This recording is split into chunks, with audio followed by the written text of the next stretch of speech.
The Galactic Council chamber buzzed with tension as representatives from 12 different species gathered around the massive circular table. Holographic displays showed the latest reports from the Outer Rim territories, and none of the news was good.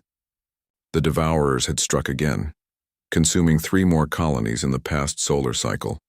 Admiral Kethvar of the Zentorian fleet slammed his scaled fist on the table. "We need experienced commanders, not children playing at war."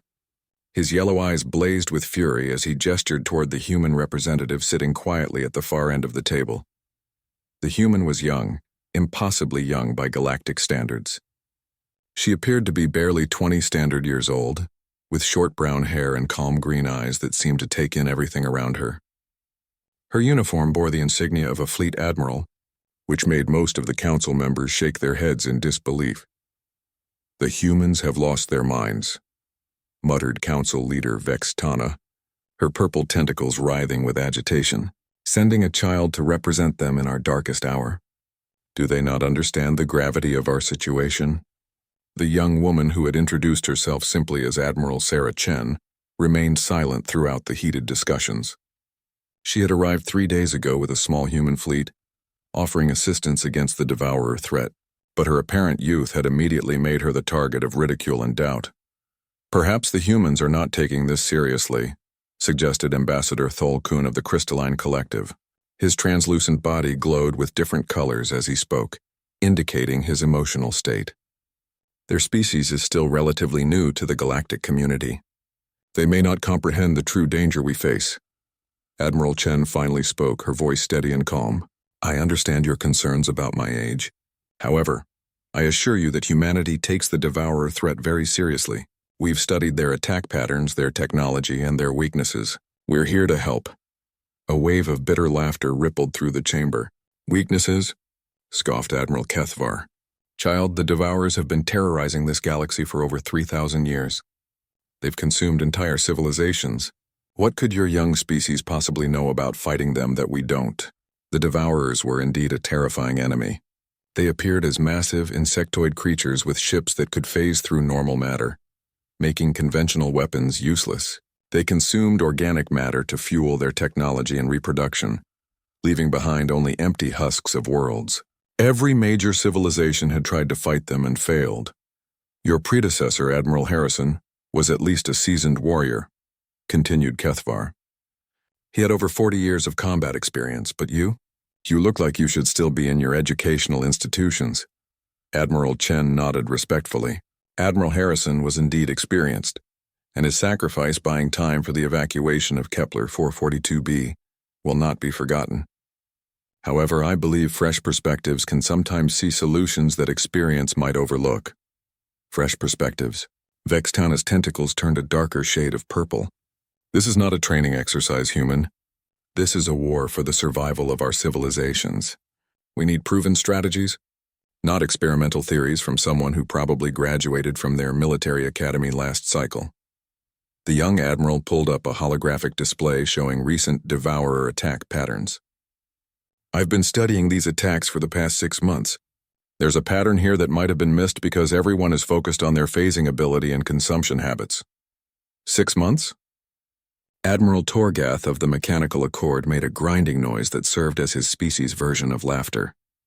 "I've been fighting these creatures for 600 years. What could you possibly see that we haven't?"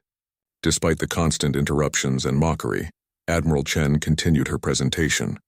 She highlighted several data points about Devourer movement patterns, their choice of targets, and the timing of their attacks. Most of the council members barely paid attention, already convinced that this young human was wasting their time.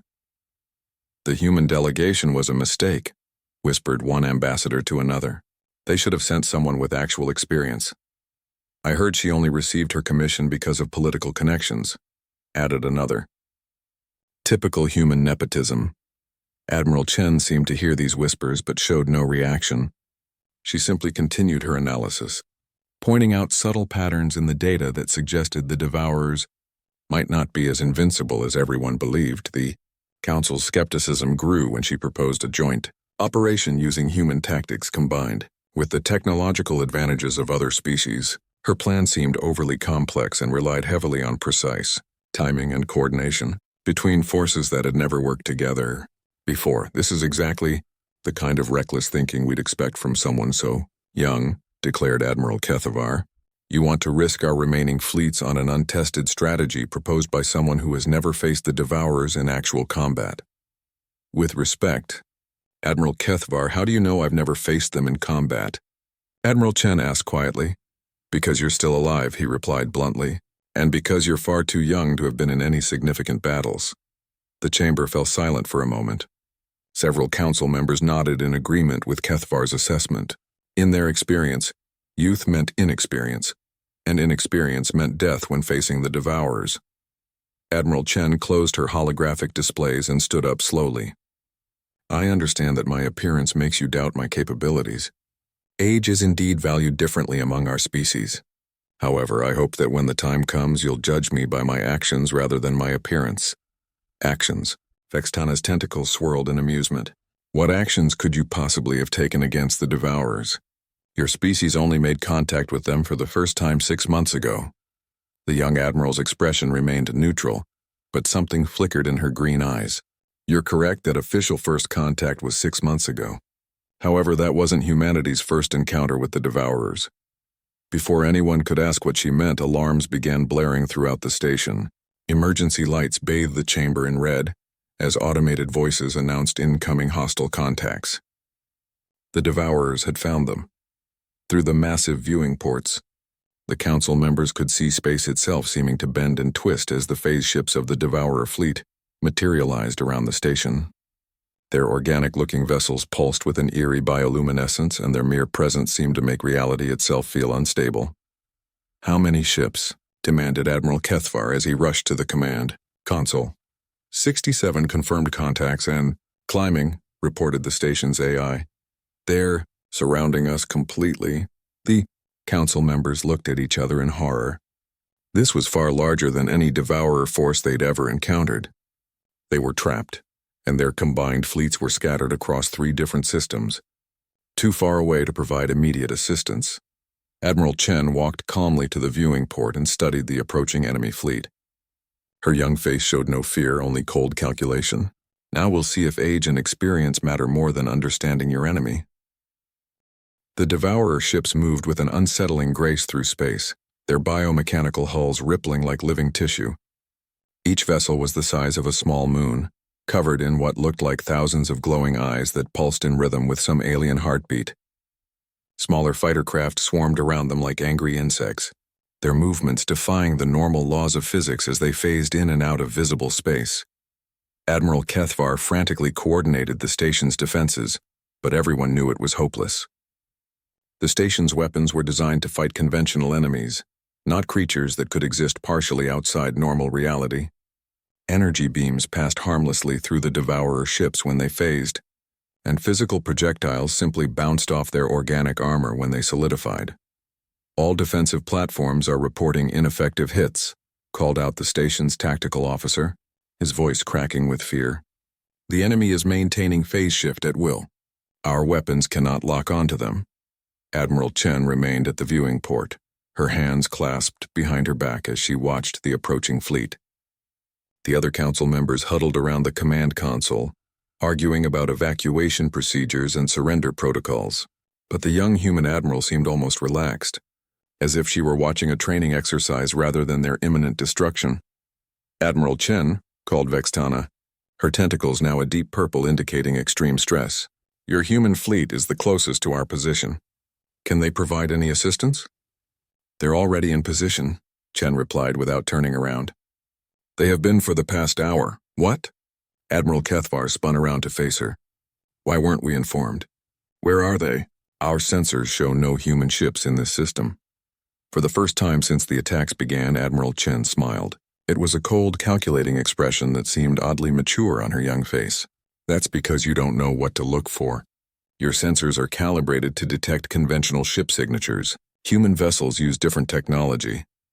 Before anyone could ask what she meant, space around the station began to shimmer. Slowly, as if emerging from invisibility itself, human ships materialized between the station and the Devourer fleet.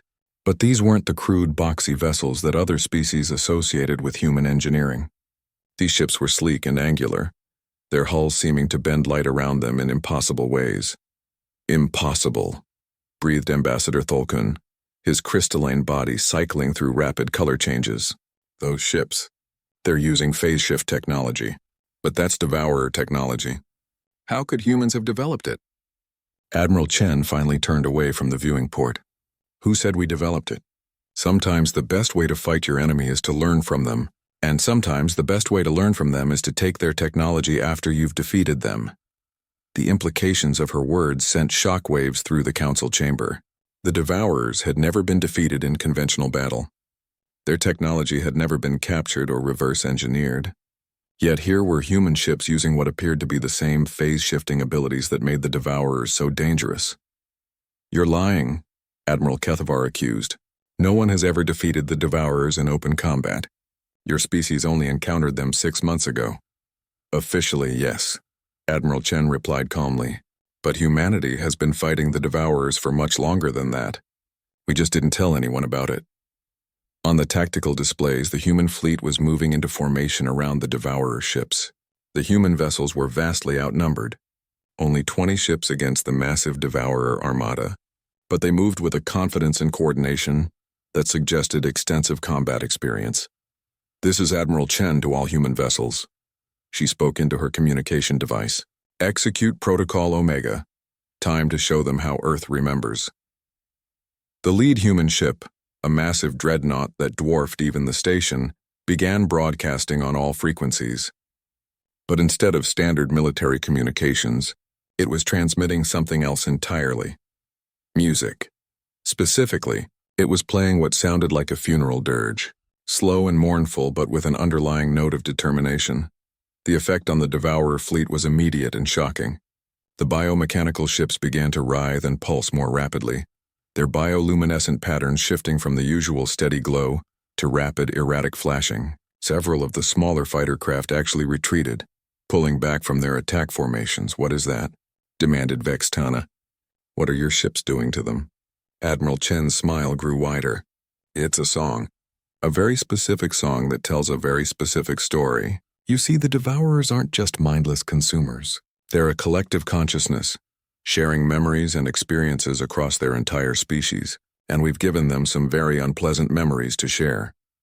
The largest Devourer ship, a truly massive creature that could have swallowed the station whole, suddenly stopped its advance. Its countless eyes focused on the human dreadnought, and when it spoke, its voice carried across all communication channels in perfect galactic standard. Impossible. The child warriors of the third planet are extinct. We consumed their world. We tasted their fear and defiance. They cannot be here. Admiral Chen picked up the station's communication array. Hello again, old friends. Did you miss us?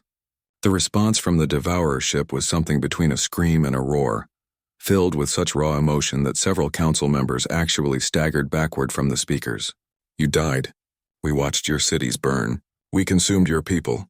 Your species is nothing but memory and ash.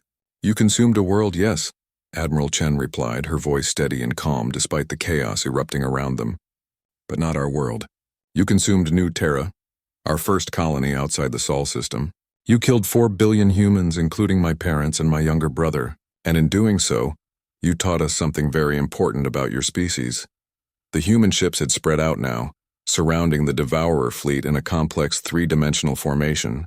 As they moved, they continued broadcasting that mournful song, and the Devourer ships continued to react with increasing agitation. You made a mistake, Admiral Chen continued. When you consume a species, you absorb some of their memories, their knowledge, their experiences. But you also absorb their emotions, their pain, their hatred. And humans, as you've discovered, are very good at hatred. We're also very good at revenge. Admiral Kethvar was staring at the tactical displays in shock. You're saying that humans have been secretly fighting the Devourers for years? That you've been hiding this from the galactic community? Not hiding, Chen corrected. Preparing. You see, when the Devourers hit New Terra, humanity did what humanity does best. We adapted. We learned.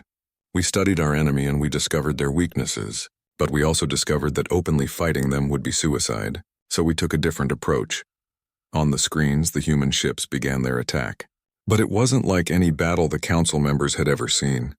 The human vessels moved in perfect synchronization, their phase-shifted weapons striking the Devourer ships at precisely the moments when they were solid and vulnerable. It was like watching a deadly dance choreographed with mathematical precision.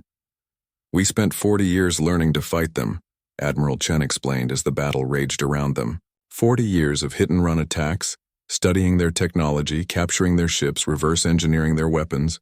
"We lost a lot of good people in those years, but we learned." Several Devourer ships were already showing damage, their biomechanical hulls cracking and leaking strange fluids into space. The smaller human ships darted between them like sharks, striking with surgical precision at vulnerable points that only someone with intimate knowledge of Devourer anatomy could identify. "The song your ships are playing," asked Ambassador Tholkun. "What does it do to them?" Admiral Chen's expression hardened. "It's the song we sang at the funeral for New Terra. 4 billion voices crying out for justice. The Devourers absorbed those memories when they consumed our people, but they also absorbed the pain and the promise of revenge that came with them. Every time they hear that song, they remember what they did to us, and they remember that we promised to make them pay for it." The largest Devourer ship attempted to retreat, but human vessels had positioned themselves to cut off all escape routes. The creature's voice echoed across the communication channels again. But this time it carried a note of something the council members had never heard from a Devourer before. Fear. "The child warriors cannot be here. We ended them. We ended their defiance." Admiral Chen's response was cold as interstellar space. "You ended one world. But humanity has learned to spread among the stars like a virus, and our memory is very, very long. Today, you learn what happens when you hurt a species that specializes in holding grudges." The battle unfolded like a masterpiece of military precision. Human ships moved through space with an elegance that defied their reputation as crude engineers. Each vessel knew exactly where to be and when to be there. Their attacks coordinated down to the microsecond. The council members watched in stunned silence as their supposedly primitive allies dismantled the most feared force in the galaxy. Admiral Chen stood at the center of the command chamber, her fingers dancing over a holographic interface that none of them recognized. Data streams flowed around her in three-dimensional patterns, showing real-time tactical information, weapon status, and what appeared to be biological readings from the Devourer ships themselves. "How is this possible?" Admiral Kethvar whispered, his scaled hands gripping the console until his knuckles turned white. "The Devourers have never shown fear before. They've never retreated from a battle. Fear is learned," Admiral Chen replied without taking her eyes off the tactical display. "And the Devourers learn from everything they consume. When they absorbed the memories of New Terra's population, they didn't just get our knowledge and experiences. They got our emotions, our instincts, our capacity for terror. Unfortunately for them, they also got our capacity for rage. One of the human destroyers executed a maneuver that should have been impossible, literally folding space around itself to appear behind a Devourer cruiser. Its weapons fired in a pattern that targeted specific nerve clusters along the biomechanical ship's hull, causing the massive creature to convulse in what looked like agony. "Your ships," observed Ambassador Tholkun, his crystalline form flickering through rapid color changes as he processed what he was seeing.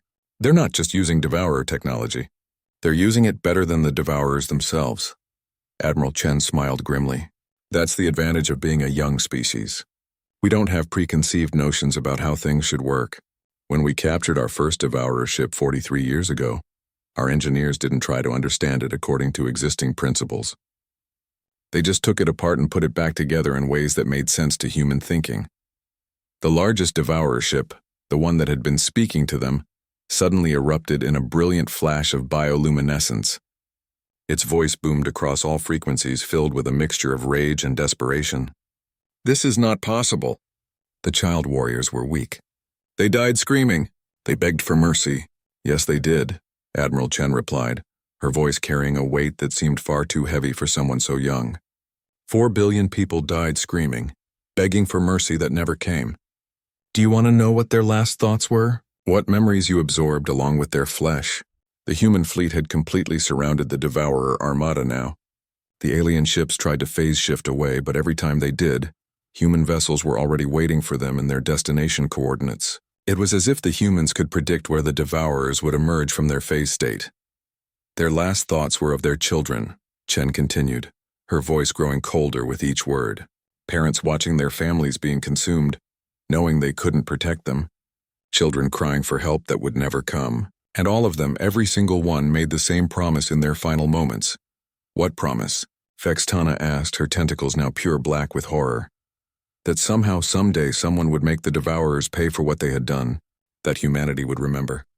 That we would find a way to fight back. Admiral Chen's fingers moved across her interface, and the human ships began to tighten their formation. 40 years later, we're keeping that promise. The tactical situation was becoming clearer by the moment. The Devourers weren't just losing the battle. They were being systematically dismantled. Human weapons seemed to target specific biological functions, disabling rather than destroying. Several Devourer ships were already dead in space. Their crews unconscious or paralyzed but still alive. "You're not killing them," Admiral Torgath observed, his mechanical voice carrying a note of confusion. "Your weapons could destroy them completely, but you're holding back." "Why?" "Because death is too easy," Admiral Chen replied. "The Devourers fear something much more than destruction. They fear isolation, separation from their collective consciousness. When we capture them alive, we can study that consciousness, learn how it works, and if necessary, turn it against them." The lead Devourer ship made one last desperate attempt to escape, pouring all its energy into a massive phase shift that should have carried it several light years away in an instant. But instead of disappearing, it found itself trapped in a shimmering energy field generated by the human dreadnought. "Phase shift inhibitor," Admiral Chen explained to the stunned council members. "We've had 40 years to study your enemy's technology. We know how to counter every advantage they think they have." The trapped Devourer ship's voice filled the communication channels once more, but now it was pleading rather than threatening. "Mercy, we did not know. We did not understand. The child warriors were supposed to be weak." "We are weak," Admiral Chen acknowledged. "Individually, any one of you could kill any one of us with ease. You're stronger, faster, more advanced, but you made one critical error in your assessment of humanity." She paused, watching as her ship systematically disabled the remaining Devourer vessels. The battle was almost over, and the most feared force in the galaxy had been defeated by a fleet that was outnumbered 3-1. "What error?" the Devourer ship asked, its voice now barely a whisper. "You assumed that weak meant helpless. You thought that because we were physically inferior, we would be easy prey. But weakness can be a strength if you know how to use it. Weak creatures have to be clever to survive. They have to work together, plan ahead, and never give up. They have to turn their disadvantages into advantages." The human ships had stopped firing now. The entire Devourer fleet hung motionless in space, disabled but intact. It was a sight that no one in the galactic community had ever imagined possible. The Devourers defeated and helpless. Admiral Kethvar finally found his voice. "What do you intend to do with them?" "That depends," Admiral Chen replied, turning to face the Council for the first time since the battle began. "For 40 years, humanity has been fighting this war alone. We've lost millions of people, spent countless resources, and made sacrifices that I hope no other species will ever have to make. We've done this not just for revenge, but because we knew that if we didn't stop the Devourers, they would eventually consume everything." She gestured toward the disabled enemy fleet. "Today we've proven that they can be beaten, but one battle doesn't win a war. There are thousands more Devourer fleets scattered across the galaxy, and they'll learn from this defeat just as we learned from our losses. If we're going to end this threat permanently, we need more than just human ships and human tactics." The implication was clear. Humanity had demonstrated their capability to fight the Devourers effectively, but they were offering to share that knowledge with the galactic community. The question was whether the other species would accept help from the children they had dismissed so readily. "What do you want from us?" asked Council Leader Vextana. Admiral Chen's smile was warmer now, less cold and calculating. "Partnership. Real partnership. Not the condescending tolerance we've received so far. We have the knowledge and technology to fight the Devourers, but we can't be everywhere at once. You have the numbers and resources that we lack. Together we can end this threat once and for all." Admiral Kethvar stared at the young human admiral with new respect. "And if we refuse? If we decide that we don't want to work with child warriors? Then you'll continue to lose colonies and civilizations until the Devourers eventually consume everything," Admiral Chen replied matter-of-factly. "But that's your choice to make.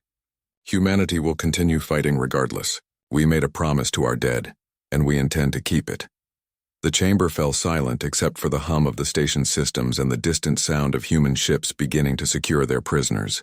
Outside the viewing ports, the disabled Devourer fleet served as a stark reminder that everything the galactic community thought they knew about warfare had just changed forever. For the first time in 3,000 years, the galaxy's most terrible predators had been not just defeated but humiliated, and it had been done by the species that everyone considered too young and inexperienced to matter. The age of human warfare had begun. The interrogation chambers aboard the human dreadnought were unlike anything the Galactic Council members had ever seen. The walls seemed to be made of some kind of living metal that pulsed with soft blue light, and the air itself felt different, charged with energy that made their skin tingle. Admiral Chen had invited a select group of council representatives to observe the questioning of a captured Devourer commander, and what they witnessed challenged everything they thought they knew about both species. The Devourer prisoner was restrained in what appeared to be a crystalline cocoon that prevented it from phase shifting while keeping it alive and conscious.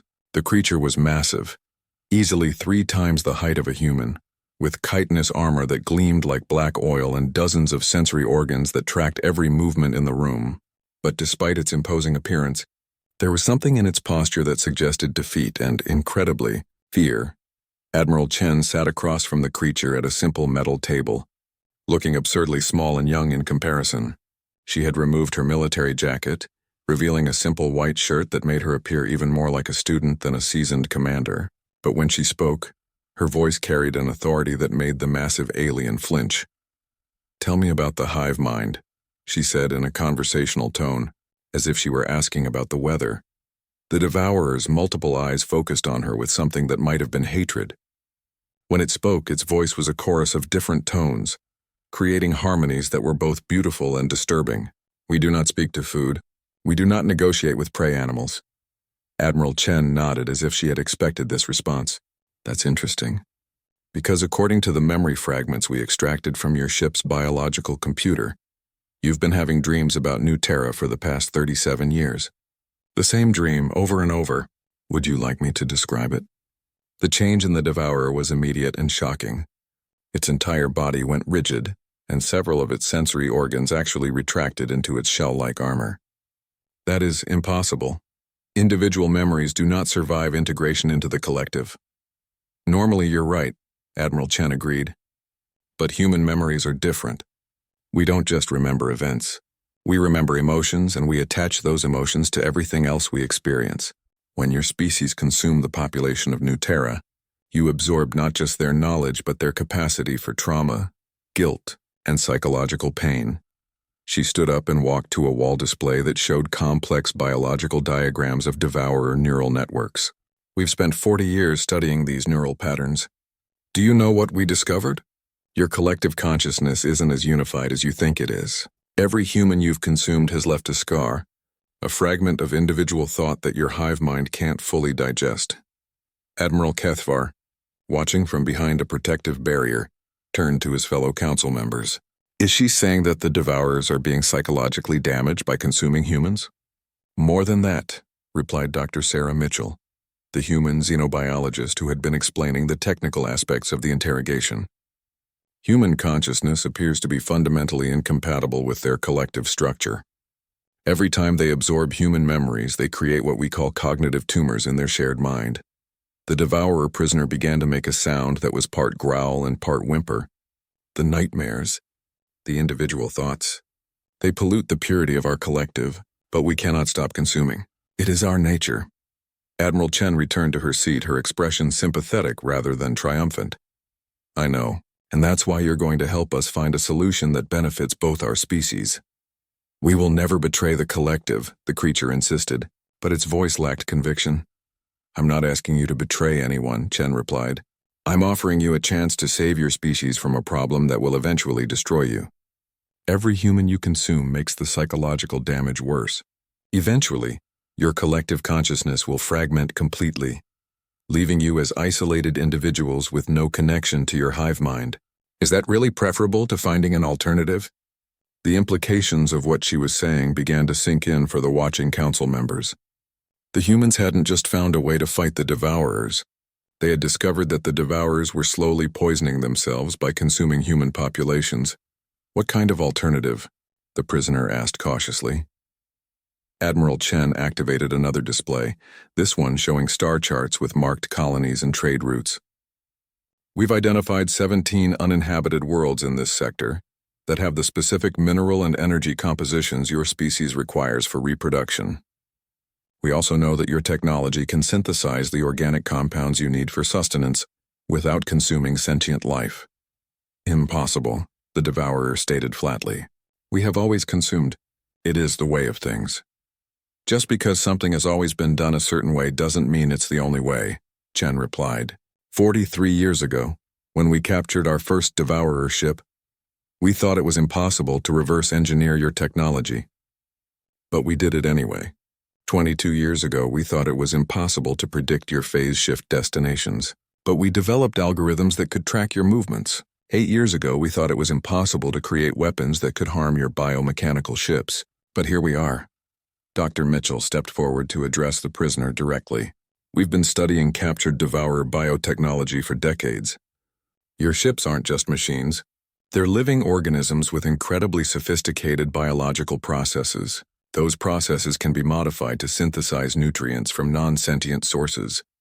The Devourer's multiple eyes turned to focus on the doctor. You would help us? After what we have done to your species? We're pragmatists, Admiral Chen answered. Revenge feels good, but it doesn't solve problems. If we kill every Devourer in the galaxy, we're no better than you were when you were consuming entire civilizations. But if we can find a way for your species to survive without threatening others, then maybe we can prevent future tragedies like New Terra. Admiral Torgath's mechanical voice cut through the chamber's tense atmosphere. You're seriously proposing to reform the most destructive force in galactic history, rather than simply destroying them? Yes, Chen replied simply. Because destruction is easy. Any species can learn to kill efficiently. But building something better, finding solutions that benefit everyone involved, that's the mark of a truly advanced civilization. The Devourer prisoner was silent for long minutes, its multiple eyes closing and opening in patterns that suggested deep contemplation. Finally it spoke, its voice softer than before. The collective experiences pain from the human memories. Individual thoughts are like poison in our shared consciousness. We feel your species' anguish every time we attempt to feed. It is unpleasant. Then help us help you, Admiral Chen urged. Give us the locations of other Devourer fleets. Let us negotiate with them before more violence becomes necessary.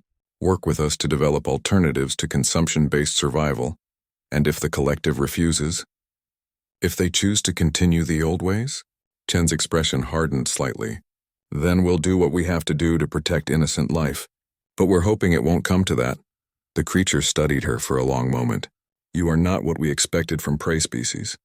Your thoughts, when we consumed them, were full of concepts we did not understand. Hope, forgiveness, the ability to see beyond immediate survival needs. Those concepts are why humanity survived your attack on New Terra, Chen replied. Hope let us believe we could find a way to fight back. Forgiveness will let us work together instead of just seeking revenge. And thinking beyond immediate survival is what separates civilization from simple predation. Slowly, deliberately, the Devourer began to speak. It provided coordinates for 3 major fleet concentrations, detailed information about their command structure, and most importantly, confirmation that there were factions within the collective that were growing tired of the constant warfare and consumption. As the interrogation continued, the council members found themselves witnessing something unprecedented in galactic history. A negotiation between predator and prey that offered hope for both species. The young human admiral had not only defeated the Devourers in battle, but was now working to defeat the cycle of violence that had defined their relationship for millennia. Outside the interrogation chamber, Vextana turned to her fellow council members. How long do you think the humans have been planning this? Since the moment New Terra fell, Dr. Mitchell replied, overhearing the question. Admiral Chen was 7 years old when it happened.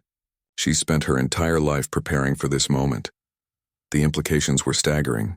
For nearly 4 decades, while the galactic community had suffered defeat after defeat at the hands of the Devourers, humanity had been quietly building the foundation for a solution that went far beyond simple military victory. The Child Warriors, as the Devourers called them, were about to change the galaxy forever. 3 weeks after the first encounter, the Galactic Council found themselves in an unprecedented situation. For the first time in recorded history, they were preparing for a diplomatic mission to negotiate with the Devourers rather than simply trying to survive their attacks. The location was a neutral system on the edge of Devourer space, and the stakes couldn't be higher. Admiral Chen stood in the briefing room of the massive diplomatic vessel, surrounded by representatives from every major galactic civilization. The ship itself was a marvel of cooperative engineering, built specifically for this mission using technology contributed by all member species. But the most remarkable feature was its central conference chamber, designed according to human specifications, to accommodate both atmospheric and non-atmospheric beings. The Devourer delegation will consist of 3 prime consciousnesses, Chen explained, gesturing to a holographic display that showed the alien fleet approaching their position. These are essentially the governing minds of their collective, representing different aspects of their civilization. The first prime handles tactical and military decisions, the second prime manages resource allocation and reproduction, and the third prime is responsible for what they call existential considerations, philosophy, long-term planning, and cultural evolution. Admiral Kethavar studied the approaching ships with a mixture of fascination and unease. And you believe they're genuinely interested in negotiating? This isn't some elaborate trap. It's possible, Chen admitted, but the intelligence we've gathered suggests that the collective is experiencing significant internal pressure. The psychological damage from consuming human populations has created fractures in their unified consciousness. Some factions want to continue the traditional ways, but others are beginning to question whether their current path is sustainable. Dr. Elizabeth Hawthorne, the lead xenopsychologist on the human delegation, added her perspective. The Devourer mind is fundamentally different from individual consciousness as we understand it. They don't experience doubt or internal conflict the way we do. The fact that they're questioning their own behavior patterns indicates severe psychological stress. Ambassador Thulkun's crystalline form flickered through concerned blue patterns. What exactly are we offering them? The Council has agreed to support human initiatives, but many of our constituents are still uncomfortable with the idea of helping the species that nearly drove us to extinction. We're offering them survival, Chen replied simply. Not just physical survival, but cultural and psychological survival as well. The Devourers are facing an existential crisis that they don't fully understand yet. Every human population they consume makes their collective consciousness less stable. Eventually, that instability will tear their civilization apart. The diplomatic vessel shuddered slightly as the Devourer ships took up positions around them. These weren't the massive biomechanical war vessels they had faced in battle, but smaller, more elegant craft that pulsed with soft bioluminescence. Still, their mere presence was enough to trigger every instinctive fear response the galactic species had developed over millennia of being hunted. Incoming transmission, announced the ship's communication officer. All frequencies are being flooded with. It sounds like singing. The conference chamber filled with an otherworldly harmony, dozens of voices blending together in patterns that seemed to resonate in the listener's bones. It was beautiful and terrifying at the same time. A sound that spoke of vast intelligence and alien perspectives that mortal minds could barely comprehend. Admiral Chen closed her eyes and listened to the Devourer song for several minutes before speaking. "They're in pain," she said quietly. "The harmony is fractured, incomplete. You can hear the discord where human memories have disrupted their collective consciousness." "You can understand their singing?" asked Council Leader Vexitana, her tentacles shifting through nervous purple patterns. "Not the words, if there are any. But emotions translate across species barriers more easily than language. They're experiencing something equivalent to chronic psychological trauma, and they don't know how to heal from it." The singing stopped abruptly, replaced by a more conventional communication signal. When the Devourer representative spoke, its voice was different from the aggressive, predatory tones they had heard during the battle. This voice carried weight and age, the accumulated wisdom of millennia, but also a weariness that suggested deep suffering. Greetings, young warriors of the third planet. We come as you requested, though many among our collective question the wisdom of treating with prey species. Admiral Chen activated the diplomatic channel. Greetings, Prime Consciousnesses. We appreciate your willingness to explore alternatives to the current conflict. We believe that both our species can benefit from finding a new path forward. You speak of benefit, the Devourer voice replied. But your kind has already benefited greatly from our interaction. The memories of your fallen have made you stronger, more determined, more unified in purpose. What more could you desire? The question caught many of the council members off guard, but Chen had clearly anticipated it. We desire a future where strength doesn't come from suffering, where unity doesn't require a common enemy, and where progress doesn't depend on consuming others. We believe that both our species are capable of more than just survival. There was a long pause before the Devourer responded. The third prime wishes to know, what is your definition of more than survival? Dr. Hawthorne leaned forward. May I answer that? She asked Chen, who nodded. Third prime, what we mean is the ability to create, to explore, to discover new possibilities rather than simply repeating established patterns. To grow not just in numbers or territory, but in understanding and capability. The concept is familiar, came the reply. We encounter it frequently in the memories of consumed populations. But it seems inherently unstable. Creation leads to competition. Exploration leads to conflict. Discovery leads to disruption of existing order. Only if you assume that growth requires taking resources from others, Chen interjected. But human experience suggests otherwise. Our greatest advances have come from cooperation, from sharing knowledge and resources rather than hoarding them. We've learned more from working with other species than we ever did from competing against them. Admiral Torgath made a mechanical grinding sound that indicated skepticism. Forgive me, Admiral, but humans are known for being quite competitive and aggressive. How do you reconcile that with your claims about cooperation? Chen smiled. Competition and cooperation aren't mutually exclusive. Humans compete constantly, but we've learned to channel that competition into constructive rather than destructive forms. We compete to build better tools, to solve harder problems, to achieve more ambitious goals. We don't compete to eliminate each other. The first prime questions this distinction, the Devourer voice said. How does one compete without elimination? In our understanding, competition must result in the removal of inferior alternatives. Because you've been thinking about competition as a zero-sum game, Dr. Hawthorne explained. One side wins, the other loses.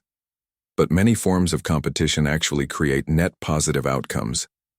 When human scientists compete to solve a problem, the loser still contributes valuable research that helps the winner succeed. When our engineers compete to design better ships, both designs often incorporate innovations that benefit everyone. The chamber fell silent except for the hum of life support systems. Outside the viewing ports, the Devourer ships pulsed with slowly shifting patterns of light, as if their crews were engaged in intense internal discussions. Finally, the alien voice returned. The second prime has reviewed historical consumption patterns. Analysis confirms your assertion about psychological contamination. Human memories continue to generate individual thought patterns within our collective consciousness. These patterns are disruptive. They interfere with efficient resource allocation and decision-making processes. But they also introduce new possibilities, Chen pointed out. Individual thought allows for innovation, for consideration of alternatives that collective consciousness might overlook. Instead of seeing these thought patterns as contamination, what if you considered them as potential sources of new capabilities? Impossible.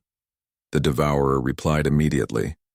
Individual consciousness is chaotic, inefficient, prone to error and irrationality. Yes, Chen agreed. It's all of those things. But it's also creative, adaptive, and capable of insights that purely logical systems miss. Some of humanity's greatest achievements have come from individuals who thought differently from everyone else, who saw possibilities that collective wisdom had dismissed. Admiral Kethvar watched the exchange with growing amazement. The young human admiral wasn't just negotiating with the Devourers. She was actively trying to convince them to embrace the very qualities that made them vulnerable to psychological disruption. "We're going to suggest something radical," Chen continued.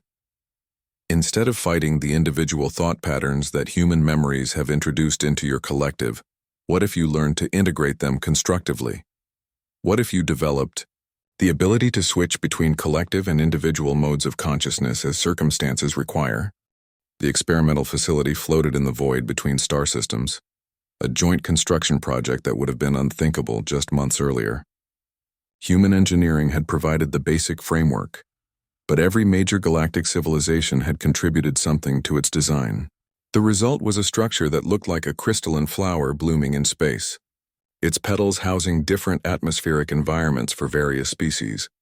Admiral Chen stood in the central observation deck, watching as teams of human and devourer scientists worked together in laboratories that had been specially designed to accommodate both biomechanical and conventional technology. 6 months of negotiations had led to this moment. The first attempt to surgically modify a devourer's consciousness to allow controlled individual thought while maintaining connection to the collective. The volunteer was a young devourer named Kethmaran, barely 3 centuries old by their standards. Unlike the massive, intimidating forms of the military castes, Kethmaran was smaller and more delicate, with bioluminescent patterns that shifted through complex mathematical sequences. They had volunteered for the procedure because they were one of the devourers most severely affected by human memory contamination. "The psychological profiles are fascinating," Dr. Hawthorne explained to the assembled observers. "Kethmaran's consciousness shows clear evidence of human emotional patterns, but instead of seeing them as intrusive, they've been trying to understand and integrate them. They're essentially a natural bridge between our 2 forms of consciousness." Admiral Kethvar studied the readouts with professional interest. "And you believe this procedure will allow them to access individual thought without losing their connection to the collective?" "That's what we're hoping to discover," replied Dr. Sarah Kim, the lead human neuroscientist on the project. "We've developed a technique that creates what we call cognitive compartmentalization. Think of it as building mental walls that can be lowered or raised as needed. When the walls are up, Kethmaran can think as an individual. When they're down, they rejoin the collective consciousness normally. The Devourer medical team was led by an ancient being known as the Healer Prime, whose biomechanical body was more machine than organism after millennia of self-modification. They had initially been skeptical of human medical knowledge, but collaborative research had shown that human understanding of individual psychology could complement Devourer expertise in collective consciousness manipulation. The risk is significant, the Healer Prime acknowledged through the translation system. If the cognitive barriers fail, Kethmaran could be permanently severed from the collective. For our species, this is equivalent to death. But if it succeeds, added Kethmaran themselves, their voice carrying harmonics of excitement mixed with fear, it could offer a solution to the psychological fragmentation that threatens our entire civilization. Admiral, Chen moved to the communication console that would allow her to speak directly with the volunteer. "Kethmaran, are you certain you want to proceed? There's no shame in reconsidering. We can continue researching alternatives." The young devourer's bioluminescent patterns shifted to what the humans had learned, indicated determination. "Admiral Chen, your species sacrificed 4 billion individuals to teach mine about the costs of unlimited consumption. The least I can do is risk one consciousness to explore the possibility of coexistence." The procedure itself was unlike anything the galactic observers had ever witnessed. Human medical technology worked alongside devourer biomanipulation, techniques to carefully modify neural pathways that had existed unchanged for millions of years. Dr. Kim monitored brain activity patterns while the Healer Prime made microscopic adjustments to the biomechanical interfaces that connected Kethmaran to the collective consciousness. "Neural isolation beginning," Dr. Kim announced. "Collective connection strength dropping to 70%, 50%, 30%. On the monitoring screens, Kethmaran's brain patterns began to change dramatically. The complex harmonic waves that characterize collective consciousness started to simplify into the more chaotic but creative patterns associated with individual thought. "How do you feel?" Dr. Hawthorne asked gently. I... Kethmarin's voice was different now, carrying inflections and uncertainties that had been absent before. This is strange. I can still sense the collective, but it's like hearing voices from another room. They're there, but not overwhelming my own thoughts. Admiral Torgath leaned forward. What thoughts are you having? What's different about individual consciousness? Everything, Kethmarin replied. Their bioluminescent patterns now showing rapid, erratic changes rather than the steady rhythms of collective thought. I can consider multiple possibilities simultaneously without the collective immediately evaluating and dismissing them. I can wonder about things without needing immediate practical applications. Try to access one of the human memories that have been affecting your collective, Dr. Kim suggested. See if you can examine it from an individual perspective. Kethmarin was quiet for several minutes, their patterns shifting through complex sequences that reminded the human observers of someone deep in concentration. Finally, they spoke again, their voice carrying an emotion that no devourer had ever expressed before. Empathy. I can see the memory of a human child hiding in the ruins of New Terra, watching as our ships consumed their family. But now, instead of just processing the tactical and nutritional information, I can feel what they felt. The terror, the loss, the desperate hope that someone would remember them. The chamber fell completely silent. Even the healer Prime, who had remained coldly clinical throughout the procedure, seemed stunned by the implications of what they were witnessing. This changes everything, the ancient being said finally. If our species can learn to experience empathy while maintaining collective efficiency, we could develop entirely new forms of social organization. Admiral Chen nodded slowly. Individual consciousness allows for personal moral choice in ways that collective consciousness cannot. When everyone shares the same thoughts and values, there's no room for ethical development. But when individuals can question the collective's decisions, they can also work to improve them. The real test, Dr. Hawthorne added, is whether Kethmarin can return to collective consciousness at will, and whether the collective can benefit from their individual insights. Lower the cognitive barriers, Kethmarin requested. Let me rejoin the collective and share what I've learned. Dr. Kim made careful adjustments to the neural interfaces, while the healer Prime monitored the biomechanical connections.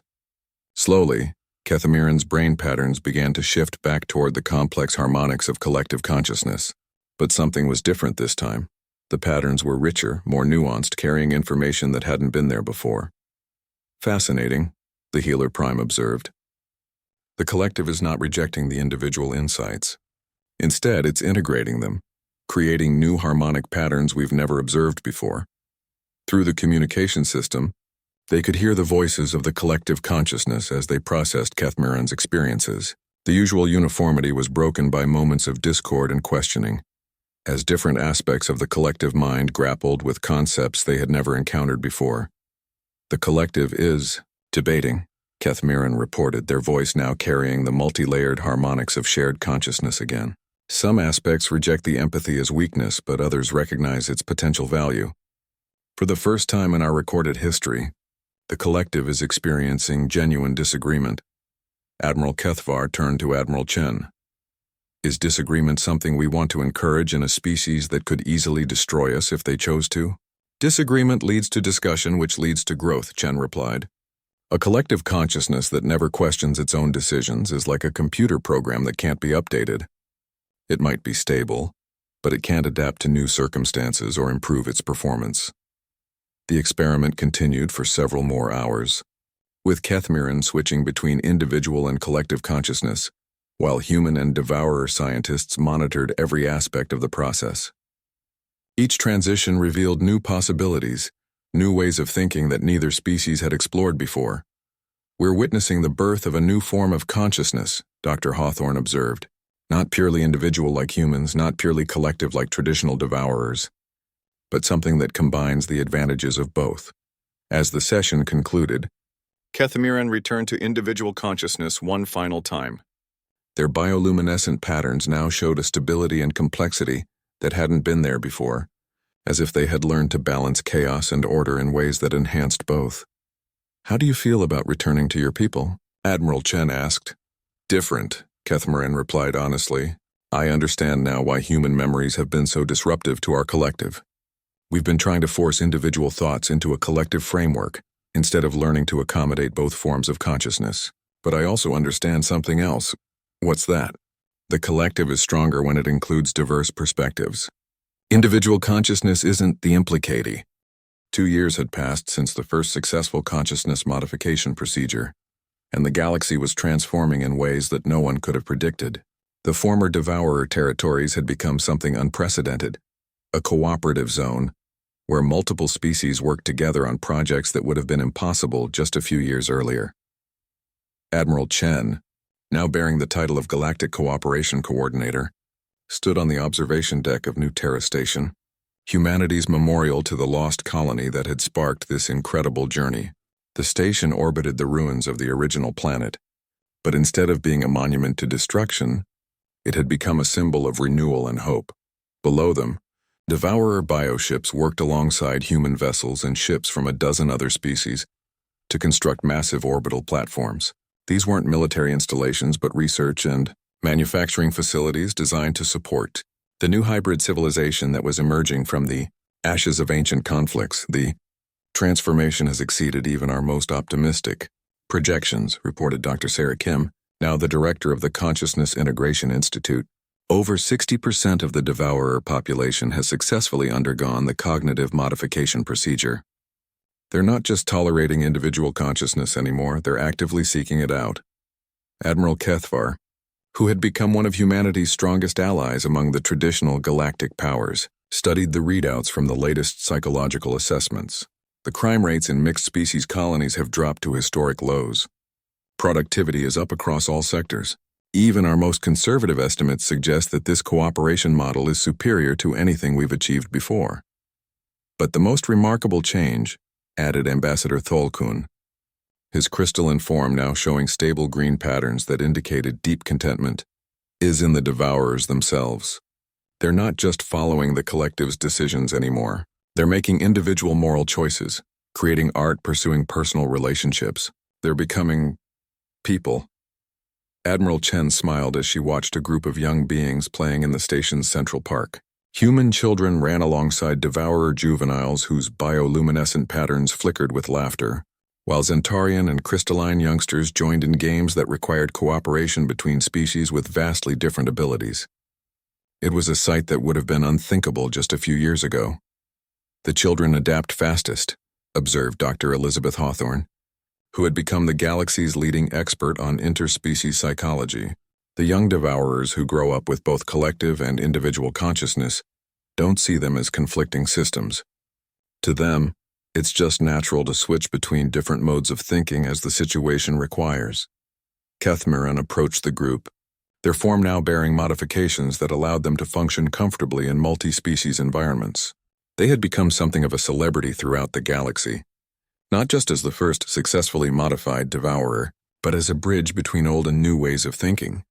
Admiral Chen, they said, their voice carrying the unique harmonics that characterized their hybrid consciousness.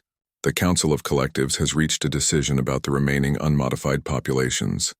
This was the issue that had been weighing on everyone's minds. While most Devourers had embraced the consciousness modifications, several traditional collectives still refused to abandon their old ways. They weren't actively aggressive anymore. The psychological damage from consuming human populations had made them too unstable for effective warfare, but they also wouldn't participate in the new cooperative framework. What did they decide? Chen asked. They voted to offer the traditional collectives a choice, Kethmiran explained. Complete integration into the new system, or voluntary exile to the Outer Rim, territories where they can maintain their traditional lifestyle without threatening other species. Admiral Torgath made his mechanical grinding sound that indicated approval. A reasonable compromise. Those who want to change can join the new civilization, and those who don't can be left alone as long as they don't threaten others.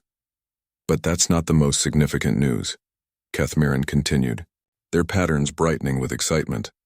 The collectives have also voted to establish the New Terra Accords, a formal treaty that not only ends the conflict between our species but creates a new framework for galactic governance based on voluntary cooperation, rather than military dominance.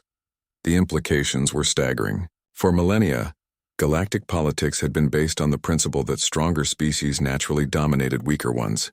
The Devourers had simply been the most extreme example of this philosophy. But the New Terra Accords proposed something revolutionary: a government structure where decisions were made through consensus rather than force, where species contributed according to their abilities rather than their military might. "How are the other major powers responding?" asked Council Leader Vexitana, her tentacles showing the deep purple patterns that indicated serious contemplation. "Better than expected," Admiral Chen replied. "The hegemony has agreed to participate in the trial phase, and even the isolationist bloc is sending observers. Everyone wants to see if this model can actually work on a galactic scale." Dr. Kim pulled up a holographic display showing the proposed government structure. Instead of a traditional hierarchy with dominant and subordinate species, the New Terra Accords created a network of specialized councils, each focusing on different aspects of galactic civilization. The Military Council would handle defense against external threats. The Scientific Council would coordinate research and exploration. The Economic Council would manage trade and resource distribution.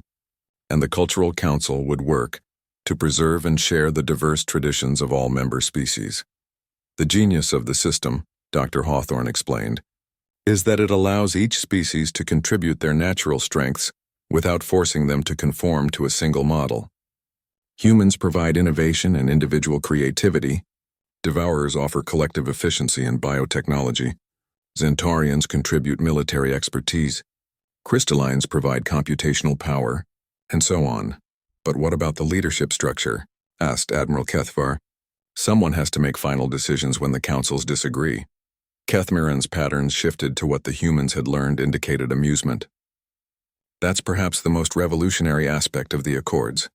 There is no permanent leadership position.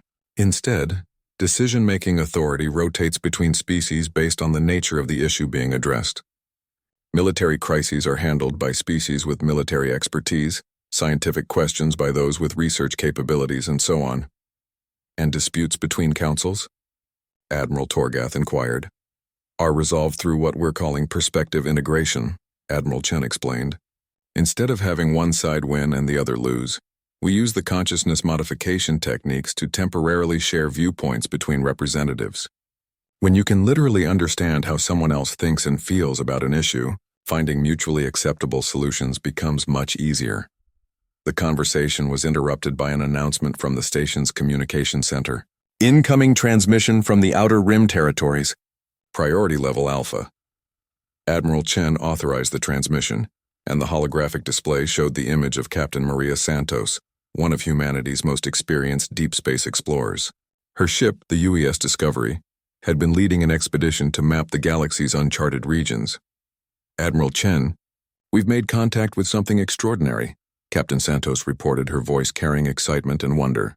"We found evidence of a civilization that's even older than the Devourers, and they've been watching our recent developments with great interest." "Another species?"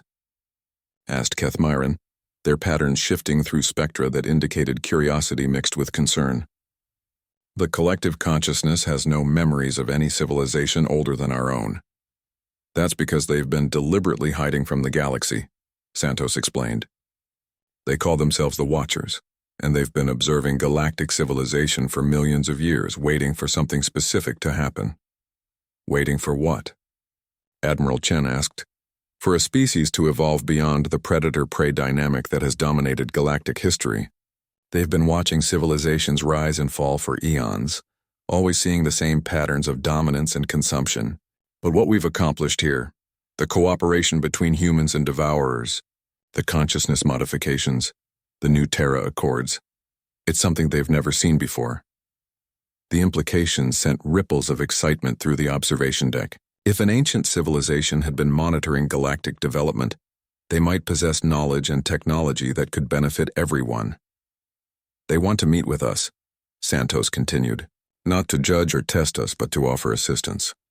They believe that what we've started here could spread beyond our galaxy, that we might be the beginning of something they call the Great Cooperation, a network of civilizations working together across the universe."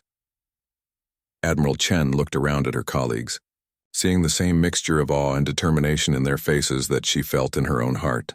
They had started this journey seeking revenge for a destroyed world, but somehow through Coop,